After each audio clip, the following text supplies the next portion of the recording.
ಶಾಲು everlasting life church Kalaburagi ವತಿಯಿಂದ ಬಿಡುಗಡೆ Christmas ಉತ್ಸವ ಕಾರ್ಯಕ್ರಮವನ್ನು ಡಿಸೆಂಬರ್ 23ರಂದು ಸಂಜೆ 5 ಗಂಟೆಯಿಂದ ರಾತ್ರಿ 9 ಗಂಟೆವರೆಗೆ ಹಮ್ಮಿಕೊಳ್ಳಲಾಗಿದೆ ಅಂತ ಆಯೋಜಕರಾದ ಬಿಷಪ್ ಕೋಮ್ ಅವರು ತಿಳಿಸಿದ್ದಾರೆ. ನಗರದ ಪತ್ರಿಕಾ ಭವನದಲ್ಲಿ ನಡೆದ ಸುದ್ದಿಗೋಷ್ಠಿಯಲ್ಲಿ ಮಾತನಾಡಿದ ಅವರು, ಪ್ರತಿ ವರ್ಷದಂತೆ ಈ ವರ್ಷವೂ ಕೂಡ ಕ್ರಿಸ್ಮಸ್ ಹಬ್ಬವನ್ನು ಆಚರಿಸಲು ನಿರ್ಧರಿಸಿದ್ದೇವೆ. ಕಾರ್ಯಕ್ರಮದ ಉದ್ಘಾಟಕರಾಗಿ ಶಾಸಕರಾದ ಅಲ್ಲಮಪ್ರಭು ಪಾಟೀಲ್ ಅವರು ಆಗಮಿಸಲಿದ್ದು, ಕ್ರಿಸ್ಮಸ್ ಕೇಕ್ ಕಟ್ ಮಾಡುವುದು ಮಹಾಪೌರರಾದ ವರ್ಷಾ ರಾಜು ಜಾನೆ ಅವರು ನಡೆಸಿಕೊಳ್ಳಲಿದ್ದಾರೆ. ಕಾರ್ಯಕ್ರಮಕ್ಕೆ ವಿಧಾನ ಪರಿಷತ್ ಸದಸ್ಯರಾದ ಶಶಿಲ್ ಜಿ ನಮೋಶಿ ಮತ್ತು ಮುಖಂಡರಾದ ನೀಲಕಂಠರಾವ್ ಮೂಲ್ಗೆ ಸೇರಿದಂತೆ ಅನೇಕ ನಾಯಕರು ಆಗಮಿಸಲಿದ್ದಾರೆ ಎಂದು ತಿಳಿಸಿದರು. ಕಲಬುರಗಿಯಲ್ಲಿ ಮಂಗಳವಾರ ಈ ಕಾರ್ಯಕ್ರಮ ನಡೆಯಲಿದ್ದು, ನಗರದ ಅನ್ನಪೂರ್ಣ ಕ್ರಾಸ್ ಹತ್ತಿರ ಇರುವ ಕಲಾಮಂಡಲದಲ್ಲಿ ಕಾರ್ಯಕ್ರಮ ಸಾಯಂಕಾಲ 5 ಗಂಟೆಯಿಂದ 9 ಗಂಟೆಗೆ ನೆರವೇರಲಿದೆ ಎಂದು ತಿಳಿಸಿದ್ದಾರೆ. Bureau report RJ32 Kannada news Kalaburagi. ಪ್ರಕಟಣೆ ಹೊರಡಿಸಲಿಕ್ಕಿದ್ದೇವೆ. ಮೊದಲನೇದಾಗಿ ನಮ್ಮ shalom ever lasting life ministry ಈ ಗುಲ್ಬರ್ಗ ಪ್ರಾಂತ್ಯದಲ್ಲಿ 27 ವರ್ಷದಿಂದ ಸೇವೆ ಮಾಡ್ತಾ ಇದೆ.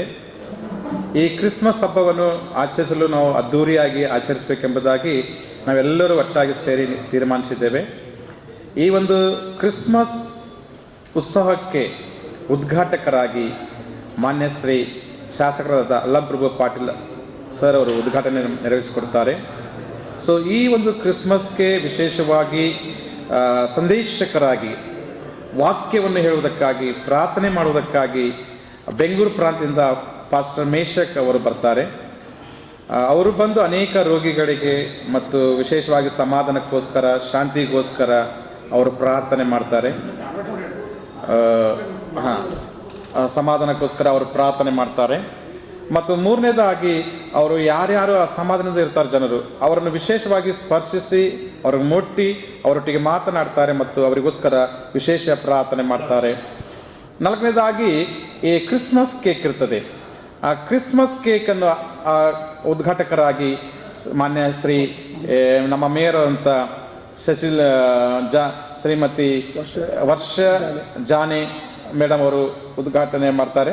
ಮತ್ತು ಅವರೊಟ್ಟಿಗೆ ಶಶಿಲ್ ಜಿ ನಮೋಶಿ ಸರ್ ಅವರು ಹಾಗೂ ನೀಲಕಂಠ ಮುಳಿಗೆರಾವ್ ಸರ್ ಅವರು ಮತ್ತು ಇತರೆ ರಾಜಕೀಯ ಗಣ್ಯ ವ್ಯಕ್ತಿಗಳು ಅದನ್ನು ಕೇಕ್ ಕತ್ತರಿಸುವ ಮೂಲಕ ಕ್ರಿಸ್ಮಸ್ ಹಬ್ಬಕ್ಕೆ ಚಾಲನೆ ಕೊಡ್ತಾರೆ.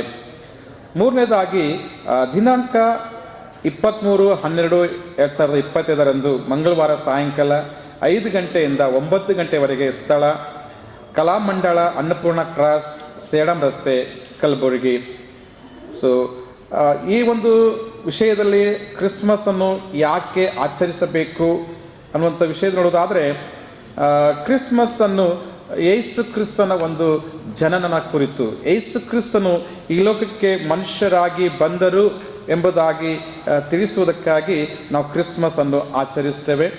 ಯೇಸು ಸ್ವಾಮಿ ಒಬ್ಬ ದೇವಾದಿ ದೇವನು, ಆತನು ಮನುಷ್ಯನಾಗಿ ಈ ಲೋಕಕ್ಕೆ ಬಂದರು ಮತ್ತು ಅವರ ಅನೇಕರಿಗೆ ಅದ್ಭುತ ಕಾರ್ಯಗಳನ್ನು ಆತನು ಪುನರುತ್ಥಾನ ಆದರು ಎಂಬುದಾಗಿ